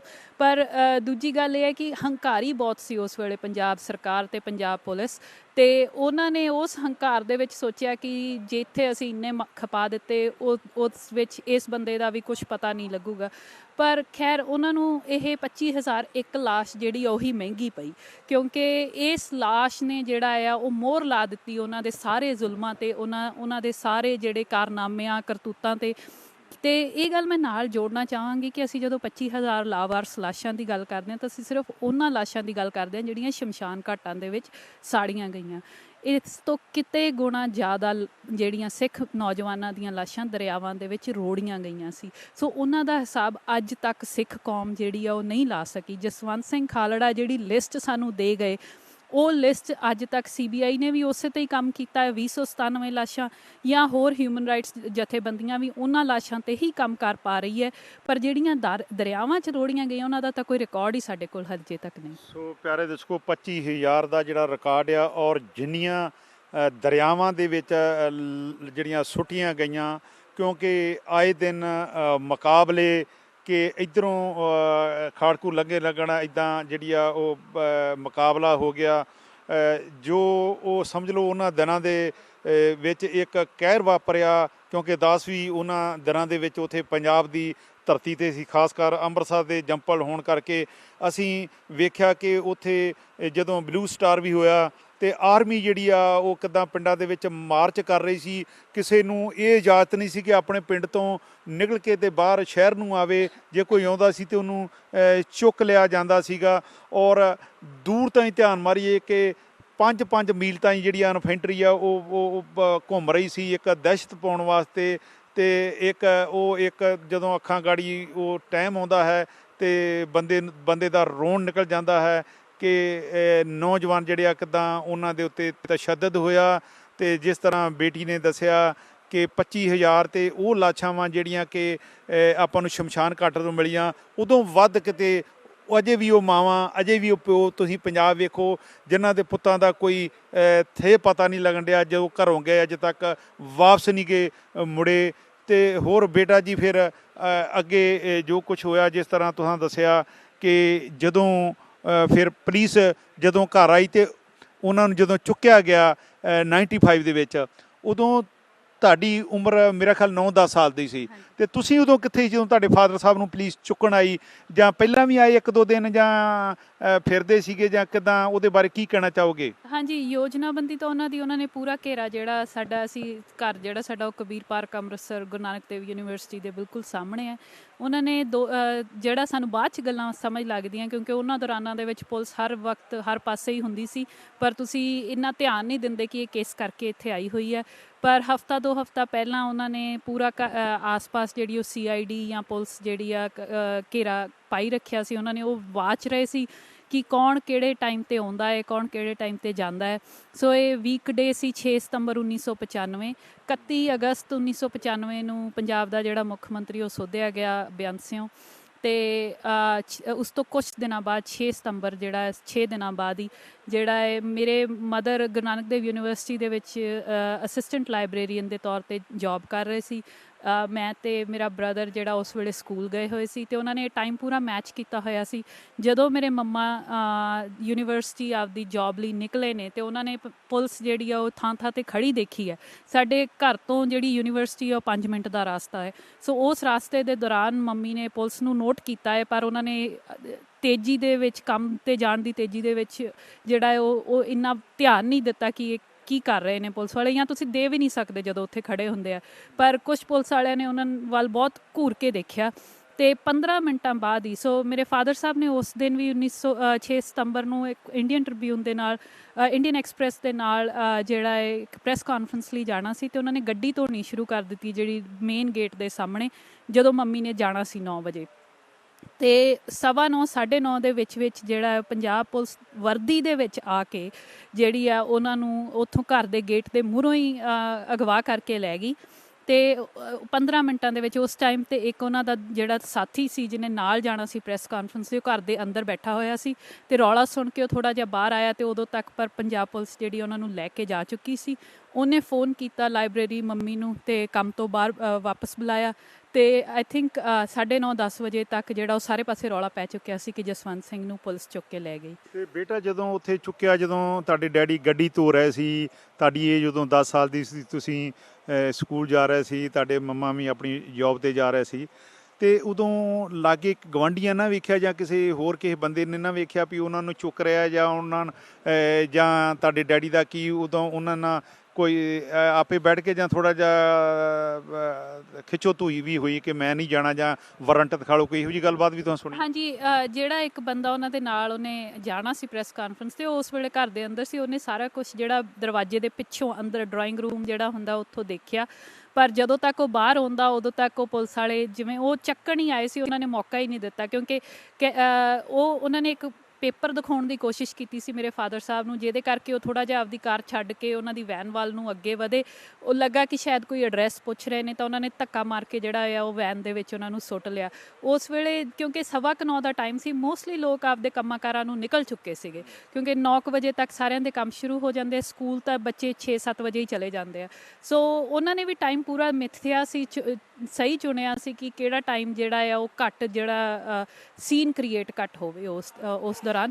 ਪਰ ਜਦੋਂ ਵੈਨ ਲਿਜਾ ਰਹੇ ਸੀ ਤਾਂ ਮੋੜ ਦੇ ਉੱਤੇ ਇੱਕ ਹੋਰ ਸਾਡੇ ਗਵਾਂਢੀ ਸੀ ਜਿਹੜੇ ਉਹ ਆਪਦੇ ਕੋਈ ਘਰ ਦੇ ਕੰਮ ਕਰ ਰਹੇ ਸੀ, ਉਹਨਾਂ ਨੇ ਉਹ ਵੈਨ ਨੂੰ ਜਾਂਦਿਆਂ ਦੇਖਿਆ ਤੇ ਅੰਦਰ ਜਿਵੇਂ ਮੇਰੇ ਫਾਦਰ ਸਾਹਿਬ ਜਿਹੜਾ ਉਹ ਰੌਲਾ ਪਾਉਣ ਦੀ ਕੋਸ਼ਿਸ਼ ਕਰ ਰਹੇ ਸੀ ਪਰ ਬਾਰੀਆਂ ਬੰਦ ਹੋਣ ਕਰਕੇ ਕੁਛ ਹੋ ਨਹੀਂ ਸੀ ਰਿਹਾ। ਸੋ ਉਹ ਵੀ ਸਾਡੇ ਗਵਾਹ ਰਹੇ ਨੇ ਤੇ 2-3 ਜਾਣੇ ਕੇਸ ਜਿਵੇਂ 2-3 ਜਾਣਿਆਂ ਨੇ ਜਿਹੜੀ ਅਗਵਾ ਕਰਦਿਆਂ ਦੀ ਜਿਹੜੀ ਗਵਾਹੀ ਹੈ ਉਹ ਦਿੱਤੀ ਹੈ। ਤੇ ਬੇਟਾ ਜਦੋਂ ਡੈਡੀ ਨੂੰ ਲੈ ਗਏ ਤੇ ਮੁੜ ਕੇ ਪਿੱਛੋਂ ਭੱਜ ਨੱਠ ਕੀਤੀ ਤੇ ਪੁਲਿਸ ਕੀ ਕਹਿੰਦੀ ਰਹੀ ਤੇ ਕਿੰਨੇ ਦਿਨ ਮੁੜ ਕੇ ਇਹ ਜਿਹੜੀ ਆ ਇਹ ਪੁਲਿਸ ਦੀ ਜਿਹੜੀ ਆ ਲੁਕਣ ਮੀਟੀ ਚੱਲਦੀ ਰਹੀ? ਜੀ 6 ਸਤੰਬਰ ਨੂੰ ਹੀ ਉਸੇ ਦਿਨ ਹੀ ਮੇਰੇ ਮਦਰ ਜਿਹੜੇ ਆ ਉਹ ਉੱਥੋਂ ਦੀ ਲੋਕਲ ਪੁਲਿਸ ਸਟੇਸ਼ਨ ਦੇ ਵਿੱਚ ਉਹਨਾਂ ਨੇ FIR ਦਰਜ ਕਰਾਉਣ ਦੀ ਕੋਸ਼ਿਸ਼ ਕੀਤੀ। ਉਸ ਵੇਲੇ ਵੀ ਪੰਜਾਬ ਪੁਲਿਸ ਦਾ ਨਾਲ ਕੰਮ ਕਰਨਾ ਜਾਂ ਉਹਨਾਂ ਦੇ ਨਾਲ ਕੋਈ ਵੀ ਗੱਲ ਕਰਨੀ ਬਹੁਤ ਔਖੀ ਸੀ। ਉਹ ਇਹ ਚੀਜ਼ ਨੂੰ ਲਿਖਣ ਲਈ ਤਿਆਰ ਨਹੀਂ ਸੀ ਕਿ ਪੰਜਾਬ ਪੁਲਿਸ ਬੰਦਾ ਲੈ ਕੇ ਗਈ ਹੈ। ਉਸ ਵੇਲੇ ਦਾ ਜਿਹੜਾ DR ਭੱਟੀ ਜਿਹੜਾ ਸੀਗਾ DIG ਸੀ, ਉਹਨੇ ਕਿਹਾ ਕਿ ਇਹ ਤਾਂ ਹੋ ਹੀ ਨਹੀਂ ਸਕਦਾ ਕਿ ਸਾਡੇ ਇਲਾਕੇ 'ਚੋਂ ਕੋਈ ਅਜੀਤ ਸਿੰਘ ਸੰਧੂ ਜਾਂ ਕੋਈ ਹੋਰ ਬੰਦਾ ਆ ਕੇ ਸਾਡੇ ਇਲਾਕੇ 'ਚੋਂ ਕੋਈ ਕਿਸੇ ਨੂੰ ਲੈ ਜਾਵੇ। ਪਰ ਖੈਰ 9 ਸਤੰਬਰ 1995 3 ਦਿਨਾਂ ਬਾਅਦ ਹੀ ਜਿਹੜਾ ਆ ਮੇਰੇ ਮਦਰ ਤੇ ਹੋਰ ਜਿਹੜੇ ਹਿਊਮਨ ਰਾਈਟਸ ਦੇ ਕਾਰਕੁਨ ਸੀਗੇ, ਇਹ ਸਾਰੇ ਜਿਹੜੇ ਸੁਪਰੀਮ ਕੋਰਟ 'ਚ ਸਿੱਧਾ ਸੁਪਰੀਮ ਕੋਰਟ ਗਏ ਸੀ, Punjab and Haryana High Court ਵੀ ਨਹੀਂ ਗਏ ਤੇ ਸੁਪਰੀਮ ਕੋਰਟ ਦੇ ਵਿੱਚ ਜਿਹੜੀ ਉਹ ਰਿਟ ਫਾਈਲ ਕੀਤੀ। ਤੇ ਇਹ ਕਹਿ ਲਓ ਕਿਸਮਤ ਦੀ ਗੱਲ ਹੈ, ਪਰਮਾਤਮਾ ਨੇ ਜਿਹੜੀ ਵਿਧ ਬਣਾਉਣੀ ਸੀਗੀ ਕਿ ਉਹ ਕੇਸ ਸਿੱਧਾ ਕੁਲਦੀਪ ਸਿੰਘ ਜਿਹੜੇ ਸੁਪਰੀਮ ਕੋਰਟ ਦੇ ਜੱਜ ਸੀ ਉਹਨਾਂ ਦੇ ਬੈਂਚ ਨੂੰ ਲੱਗਾ। ਜਸਟਿਸ ਕੁਲਦੀਪ ਸਿੰਘ ਲੱਕੀਲੀ ਜਿਹੜੇ ਆ ਕੁਛ ਮਹੀਨੇ ਪਹਿਲਾਂ ਹੀ ਅੰਮ੍ਰਿਤਸਰ ਕਿਸੇ ਕਾਨਫਰੰਸ 'ਚ ਆਏ ਸੀ ਤੇ ਜਸਵੰਤ ਸਿੰਘ ਖਾਲੜਾ ਉਹਨਾਂ ਨੂੰ ਕਾਨਫਰੰਸ 'ਚ ਮਿਲੇ ਸੀਗੇ ਤੇ ਉਹਨਾਂ ਨੇ ਕਿਹਾ ਸੀਗਾ ਕਿ ਮੈਂ ਤੁਹਾਡੇ ਨਾਲ ਆਹ ਪੰਜਾਬ ਦੇ ਕੇਸਾਂ ਬਾਰੇ ਗੱਲ ਕਰਨਾ ਚਾਹੁੰਦਾ। ਤਾਂ ਉਦੋਂ ਜਸਟਿਸ ਕੁਲਦੀਪ ਸਿੰਘ ਨੇ ਕਿਹਾ ਸੀਗਾ ਕਿ ਮੈਂ ਇੱਥੇ ਕੁਛ ਨਹੀਂ ਕਰ ਸਕਦਾ, ਤੂੰ ਸੁਪਰੀਮ ਕੋਰਟ ਆ। ਤੇ ਉਹ ਜਦੋਂ ਖੈਰ ਖਾਲੜਾ ਸਾਹਿਬ ਸੁਪਰੀਮ ਕੋਰਟ ਜਾ ਨਹੀਂ ਸਕੇ, ਪਰ ਜਦੋਂ ਕੇਸ ਉਹਨਾਂ ਦੇ ਕੋਲ ਗਿਆ ਤਾਂ ਉਹਨਾਂ ਨੂੰ ਇਸ ਗੱਲ ਦੀ ਬਹੁਤ ਸ਼ੌਕ ਲੱਗਾ ਕਿ ਇਹ ਤਾਂ ਉਹੀ ਬੰਦਾ ਹੈ ਜਿਹੜਾ ਮੈਨੂੰ ਯੂਨੀਵਰਸਿਟੀ 'ਚ ਮਿਲਿਆ ਸੀ ਤੇ ਉਹ ਇਹਨਾਂ ਕੇਸਾਂ ਦੀ ਗੱਲ ਕਰ ਰਿਹਾ ਸੀ। ਸੋ 9 ਸਤੰਬਰ ਨੂੰ ਪਰਮਜੀਤ ਕੌਰ ਖਾਲੜਾ ਨੇ, ਮੇਰੇ ਮੰਮੀ ਨੇ, ਇੱਕ ਕੇਸ ਜਿਹੜਾ ਆ ਉਹ ਜਸਵੰਤ ਸਿੰਘ ਖਾਲੜਾ ਅਬਡਕਸ਼ਨ ਕੇਸ, ਤੇ ਨਾਲ ਦੀ ਨਾਲ ਉਸ ਬੰਦੇ ਨੂੰ ਅਬਡਕਟ ਕਿਉਂ ਕੀਤਾ ਗਿਆ ਉਹ ਕੇਸ ਜਿਹੜਾ 2097 ਦੀਆਂ ਲਾਸ਼ਾਂ ਦਾ ਕੇਸ ਹੈ, 2 ਕੇਸ ਫਾਈਲ ਕੀਤੇ। ਇਹਦੇ ਵਿੱਚ ਹੋਰ ਵੀ ਪਟੀਸ਼ਨਰ ਇਕੱਠੇ ਬਣੇ, ਪਰ ਜਿਹੜਾ ਮੇਨ ਪਟੀਸ਼ਨ ਸੀਗੀ ਜਸਵੰਤ ਸਿੰਘ ਖਾਲੜਾ ਦੇ ਕੇਸ ਦੀ, ਉਹ 9 ਸਤੰਬਰ ਤੋਂ ਸੁਪਰੀਮ ਕੋਰਟ 'ਚ ਸ਼ੁਰੂ ਹੋ ਗਈ। ਉਸ ਤੋਂ ਬਾਅਦ ਇਹ ਕੇਸ ਜਿਹੜਾ ਪੰਜਾਬ ਪੁਲਿਸ ਨੇ ਇਨਵੈਸਟੀਗੇਟ ਕਰਨਾ ਸ਼ੁਰੂ ਕੀਤਾ। ਤਰਾਸਦੀ ਇਹ ਸੀ ਕਿ ਪੰਜਾਬ ਪੁਲਿਸ ਦੇ ਖਿਲਾਫ ਇਨਵੈਸਟੀਗੇਟ ਕਰ ਰਹੀ ਸੀ, ਪਰ ਕੁਛ ਮਹੀਨਿਆਂ ਦੇ ਵਿੱਚ ਹੀ ਜਿਹੜਾ ਉਹਨਾਂ ਦਾ ਐਡਵੋਕੇਟ ਸੀਗਾ ਜਰਨਲ, ਉਹਨੇ ਸੁਪਰੀਮ ਕੋਰਟ ਦੇ ਵਿੱਚ ਹੱਥ ਖੜੇ ਕਰ ਦਿੱਤੇ ਕਿ ਸਾਨੂੰ ਬੰਦਾ ਨਹੀਂ ਲੱਭਦਾ ਤੇ ਹੁਣ ਤੁਸੀਂ ਇਹ ਇਨਕੁਆਇਰੀ CBI ਨੂੰ ਦੇ ਦਿਓ।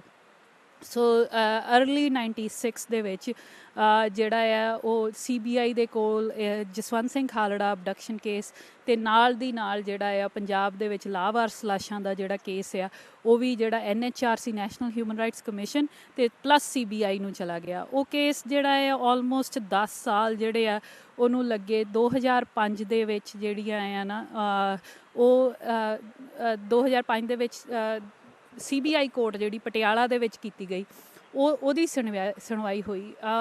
ਇੰਡੀਆ ਦੇ ਵਿੱਚ ਜਿਹੜੀਆਂ ਤਰੀਕਾਂ ਭੁਗਤਣੀਆਂ ਜਾਂ ਉੱਥੋਂ ਦੇ ਜੁਡੀਸ਼ੀਅਲ ਸਿਸਟਮ ਦੇ ਵਿੱਚ ਚੱਲਣਾ, ਉਹ ਜਿਹੜੀ ਤੁਹਾਨੂੰ ਕਹਿ ਲਓ ਵੀ ਇੱਕ ਸਟਰਗਲ ਹੈ, ਸੰਘਰਸ਼ ਆ, ਉਹ ਵੱਖਰਾ ਹੈ। ਕਿਉਂਕਿ ਗਵਾਹੀਆਂ ਕਿਵੇਂ ਕਰਵਾਉਣੀਆਂ, ਉਹ ਗਵਾਹਾਂ 'ਤੇ ਕੀ ਦਬਾਅ ਪਾਉਂਦੇ ਰਹੇ, ਉਹ ਗਵਾਹਾਂ ਨੂੰ ਕਿਵੇਂ ਮੁਕਰਾਉਂਦੇ ਰਹੇ, ਕੁਛ ਗਵਾਹ ਖਰੀਦੇ ਗਏ, ਕੁਛ ਗਵਾਹ ਜਿਹੜੇ ਆ ਉਹ ਏਜੰਸੀਆਂ ਦੇ ਹੱਥ ਚੜ੍ਹ ਗਏ।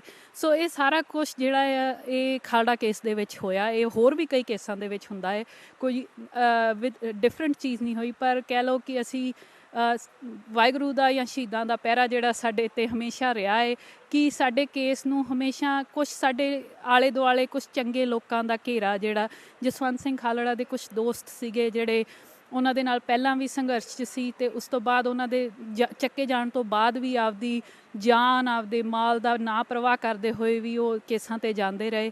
ਉਸ ਤੋਂ ਬਾਅਦ ਜਿਹੜੇ ਕੁਛ ਸਾਡੇ ਵਕੀਲ ਸੀ, ਰਾਜਵਿੰਦਰ ਸਿੰਘ ਬੈਂਸ, ਉਹਨਾਂ ਨੇ ਵੀ ਜਿਹੜੀ ਆ ਉਹ ਪੂਰੀ ਸਪੋਰਟ ਦਿੱਤੀ।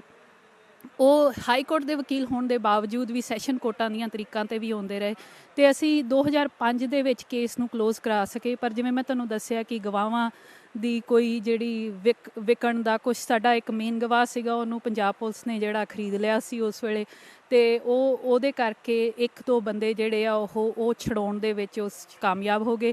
ਪਰ ਜਿਹੜੇ ਬਾਕੀ ਜਾਣਿਆਂ ਨੂੰ 7-7 ਸਾਲ ਦੀ ਜਿਹੜੀ ਆ ਉਹ ਸਜ਼ਾ ਹੋਈ। ਪਰ ਫਿਰ ਇਹ ਕੇਸ ਜਿਹੜਾ ਹੈ ਹਾਈ ਕੋਰਟ ਦੇ ਵਿੱਚ ਭੇਜਿਆ ਗਿਆ। ਹਾਈ ਕੋਰਟ ਦੇ ਵਿੱਚ ਜਿਹੜੇ ਜੱਜ ਸੀ ਮਹਿਤਾਬ ਸਿੰਘ ਗਿੱਲ, ਉਹਨਾਂ ਨੇ ਜਿੰਨੇ ਵੀ ਬਾਕੀ ਦੇ ਪੁਲਿਸ ਵਾਲੇ ਸੀ ਉਹਨਾਂ ਨੂੰ 7 ਸਾਲ ਦੀ ਉਮਰ ਵਧਾ ਕੇ ਜਿਹੜੀ ਉਮਰ ਕੈਦ ਦੇ ਵਿੱਚ ਤਬਦੀਲ ਕਰ ਦਿੱਤੀ ਸੀਗੀ। ਤੇ ਫਿਰ ਉਸ ਤੋਂ ਬਾਅਦ ਇਹ ਕੇਸ ਜਿਹੜਾ ਇਹ ਸੁਪਰੀਮ ਕੋਰਟ ਦੇ ਵਿੱਚ ਜਾ ਕੇ ਫਾਈਨਲ ਹੋਇਆ, ਜਦ ਉਹਨਾਂ ਨੇ ਜਿਹੜੀ ਹਾਈ ਕੋਰਟ ਦੀ ਵਰਡਿਕਟ ਸੀਗੀ ਉਹ ਪੂਰੀ ਰੱਖੀ ਕਿ ਜਿਹੜੇ ਵੀ ਪੁਲਿਸ ਵਾਲੇ ਆ ਉਹ ਉਹਨਾਂ ਨੂੰ ਉਮਰ ਕੈਦ ਦੀ ਸਜ਼ਾ ਹੋਵੇ। ਇਹਦੇ ਦੌਰਾਨ ਹੀ ਅਸੀਂ ਕੇਸ ਫਾਈਲ ਕੀਤਾ ਸੀਗਾ KPS ਗਿੱਲ ਨੂੰ ਇਨਵੋਲਵ ਕਰਨ ਦਾ, ਕਿਉਂਕਿ ਜਿਹੜਾ ਮੇਨ ਗਵਾਹ ਸੀ ਸਾਡਾ ਕੁਲਦੀਪ ਸਿੰਘ ਬਚੜਾ, ਜਿਹਨੇ ਕਤਲ ਦੀ ਜਿਹੜੀ ਗਵਾਹੀ ਦਿੱਤੀ ਸੀਗੀ, ਉਹ ਇੱਕ SPO ਸੀਗਾ ਤੇ ਉਹਨੇ ਉਸ ਵੇਲੇ ਇੰਚਾਰਜ ਸੀਗਾ ਜਸਵੰਤ ਸਿੰਘ ਖਾਲੜਾ ਦੀ ਦੇਖ ਰੇਖ ਕਰਨ ਦਾ ਜਾਂ ਰੋਟੀ ਪਾਣੀ ਖਵਾਉਣ ਦਾ। ਤੇ ਉਹ ਬੰਦੇ ਦੀ ਗਵਾਹੀ ਦੇ ਵਿੱਚ ਸਾਫ਼ ਆ ਰਿਹਾ ਸੀ ਕਿ KPS ਗਿੱਲ ਦੇ ਹੁਕਮਾਂ 'ਤੇ ਹੀ ਸਾਰਾ ਕੁਝ ਹੋਇਆ ਹੈ। ਪਰ CBI ਜਿਹੜੀ ਹੈ ਉਹ ਜਾਂ ਉੱਥੋਂ ਦੀ ਸਰਕਾਰ ਜਿਹੜੀ ਹੈ ਉਹ ਇੱਕ DGP ਪੰਜਾਬ ਨੂੰ ਉਹ ਹਮੇਸ਼ਾ ਬਚਾਉਣਾ ਚਾਹੁੰਦੀ ਸੀ। ਸੋ CBI ਨੇ ਜੋ KPS ਗਿੱਲ ਨੂੰ ਸਾਈਡ 'ਤੇ ਰੱਖਣ ਦੀ ਆਪਦੀ ਜਿਹੜੀ ਪੂਰੀ ਕੋਸ਼ਿਸ਼ ਰੱਖੀ। ਪਰ ਜਦੋਂ ਅਸੀਂ ਹਾਈ ਕੋਰਟ ਦੇ ਵਿੱਚ ਇਹ ਕੇਸ ਜਿਹੜਾ CBI ਤੋਂ ਲਾਂਭੇ ਹੋ ਕੇ ਆਪਦੇ ਵੱਲੋਂ ਪਾਇਆ, ਤਾਂ ਉਸ ਦੌਰਾਨ ਹੀ ਕੁਲਦੀਪ ਸਿੰਘ ਬਚੜੇ ਦੀ ਬਹੁਤ ਹੀ ਰਹੱਸਮਈ ਤਰੀਕੇ ਨਾਲ, ਉਂਝ ਤਾਂ ਉਹ ਮਤਲਬ ਕਿ ਨਸ਼ਿਆਂ ਦਾ ਆਦੀ ਹੋ ਚੁੱਕਾ ਸੀ, ਪਰ ਫਿਰ ਵੀ ਬਹੁਤ ਹੀ ਸਸਪੀਸ਼ੀਅਸ ਸਰਕਮਸਟਾਂਸਿਸ ਦੇ ਵਿੱਚ ਉਹਦੀ ਡੈਥ ਹੋਈ। ਤੇ ਉਸ ਤੋਂ ਬਾਅਦ ਜਿਹੜੀ ਹਾਈ ਕੋਰਟ ਨੇ ਉਹ ਕੇਸ ਜਿਹੜਾ ਇਹ ਕਹਿ ਕੇ ਡਿਸਕੰਟੀਨਿਊ ਕੀਤਾ ਕਿ ਹੁਣ ਜਿਹੜਾ ਮੇਨ ਗਵਾਹ ਸੀ ਉਹੀ ਜ਼ਿੰਦਾ ਨਹੀਂ ਬਚਿਆ।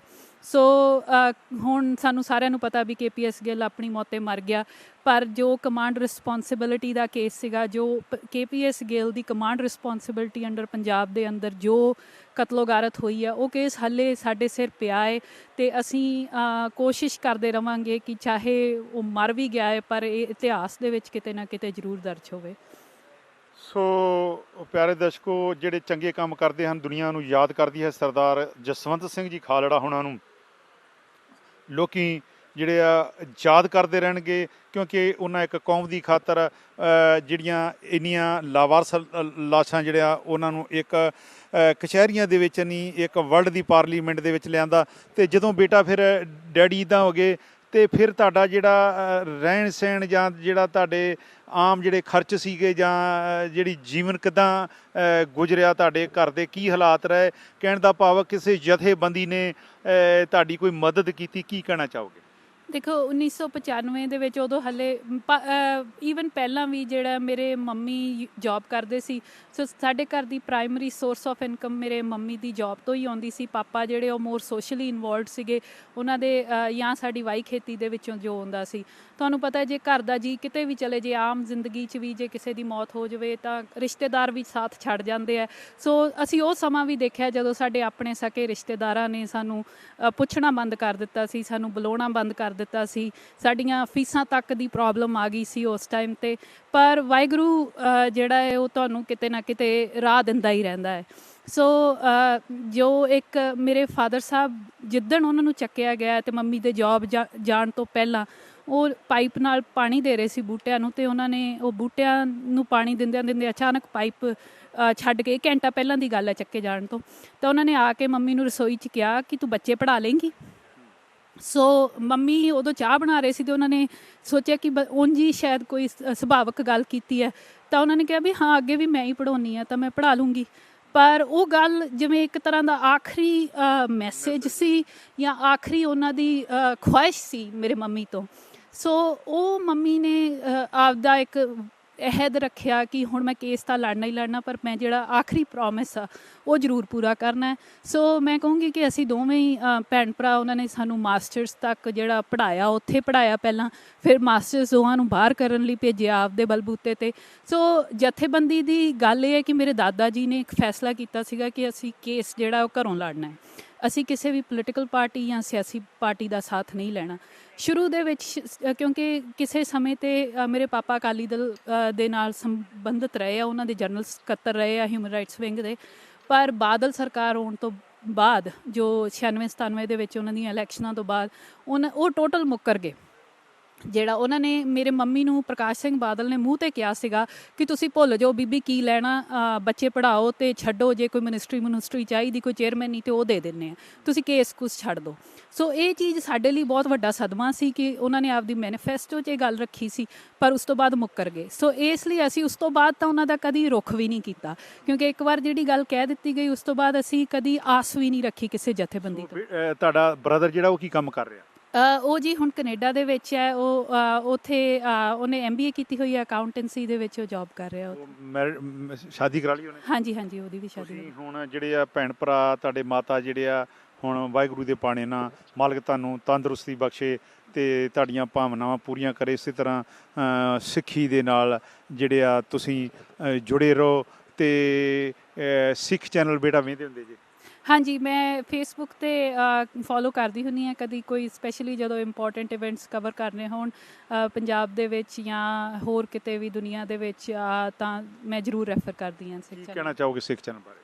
ਮੈਂ ਇਹੀ ਕਹੂੰਗੀ ਕਿ ਬਹੁਤ ਲੋੜ ਹੈ ਸਿੱਖ ਕਮਿਊਨਿਟੀ ਕੌਮ ਨੂੰ ਐਸ ਸੱਚ। ਹਾਂ, ਸਾਡਾ ਕੋਈ ਘਰ ਜਿਹੜਾ ਕੌਮੀ ਘਰ ਹਾਲੇ ਨਹੀਂ ਬਣਿਆ, ਪਰ ਅਸੀਂ ਕਿਸੇ ਨਾ ਕਿਸੇ ਤਰੀਕੇ ਨਾਲ ਜਿਹੜਾ ਆਪਣੀ ਕੌਮ ਨੂੰ ਇੱਕ ਲੜੀ 'ਚ ਪਰੋ ਸਕੀਏ, ਜੋੜ ਕੇ ਰੱਖ ਸਕੀਏ, ਇੱਕ ਸਾਂਝਾ ਮੈਸੇਜ ਦੇ ਸਕੀਏ।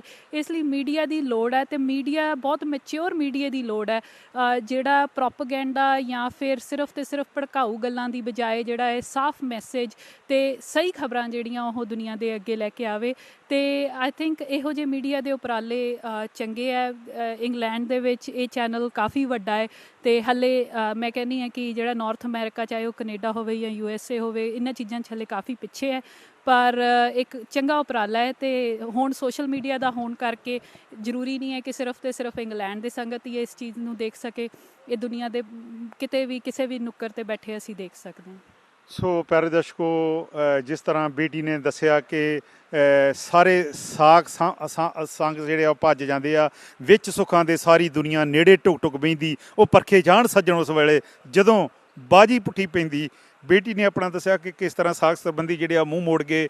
ਗੁਰੂ ਤੇਗ ਬਹਾਦਰ ਦੇ ਵੀ ਸਲੋਕ ਆਪਾਂ ਪੜ੍ਹਦੇ ਹਾਂ, ਸੁੱਖ ਮੈਂ ਸਭ ਸੰਗੀ ਪੈ, ਦੁੱਖ ਮੈਂ ਸੰਗ ਨਾ ਕੋਏ। ਸੋ ਗੁਰੂ ਪਿਆਰਿਓ, ਆਪਾਂ ਨੂੰ ਚਾਹੀਦਾ ਹੈ ਕਿ ਇਹੋ ਜਿਹੇ ਪਰਿਵਾਰਾਂ ਜਿਨ੍ਹਾਂ ਕੌਮ ਵਾਸਤੇ ਆਪਣਾ ਆਪਾ ਵਾਰਤਾ ਹੈ, ਇਹਨਾਂ ਦਾ ਆਪਾਂ ਵੱਧ ਤੋਂ ਵੱਧ ਸਤਿਕਾਰ ਕਰੀਏ ਔਰ ਇਹਨਾਂ ਦਾ ਆਪਾਂ ਮਾਣ ਵੀ ਕਰੀਏ। ਸੋ ਬੇਟਾ, ਤੁਹਾਡਾ ਬਹੁਤ ਬਹੁਤ ਧੰਨਵਾਦ ਹੈ। ਤੁਸੀਂ ਸਿੱਖ ਚੈਨਲ 'ਤੇ ਆਣ ਕੇ ਸਪੈਸ਼ਲ ਟਾਈਮ ਕੱਢ ਕੇ ਸੰਗਤਾਂ ਦੇ ਰੂਬਰੂ ਹੋ ਕੇ ਆਪਣੇ ਪਿਤਾ ਜੀ ਬਾਰੇ ਜਾਣਕਾਰੀ ਦਿੱਤੀ ਆ। ਅਤੇ ਇਸੇ ਤਰ੍ਹਾਂ ਹੀ ਤੁਸੀਂ ਸਿੱਖ ਚੈਨਲ ਦੇ ਨਾਲ ਜੁੜੇ ਰਹਿਣਾ ਅਤੇ ਕੌਮ ਦੀ ਸੇਵਾ ਕਰਦੇ ਰਹਿਣਾ। ਮਾਲਕ ਤੁਹਾਨੂੰ ਲੰਬੀ ਆਜੂ ਬਖਸ਼ੇ, ਤੁਹਾਡੀਆਂ ਮਨੋਭਾਵਨਾ ਗੁਰਮਤਿ ਅਨੁਸਾਰ ਪੂਰੀਆਂ ਕਰੇ ਅਤੇ ਚੜ੍ਹਦੀ ਕਲਾ ਬਖਸ਼ੇ। ਇੱਥੇ ਹੀ ਆਪਾਂ ਫਤਿਹ ਬੁਲਾਉਂਦੇ ਹਾਂ। ਵਾਹਿਗੁਰੂ ਜੀ ਕਾ ਖਾਲਸਾ, ਵਾਹਿਗੁਰੂ ਜੀ ਕੀ ਫਤਿਹ।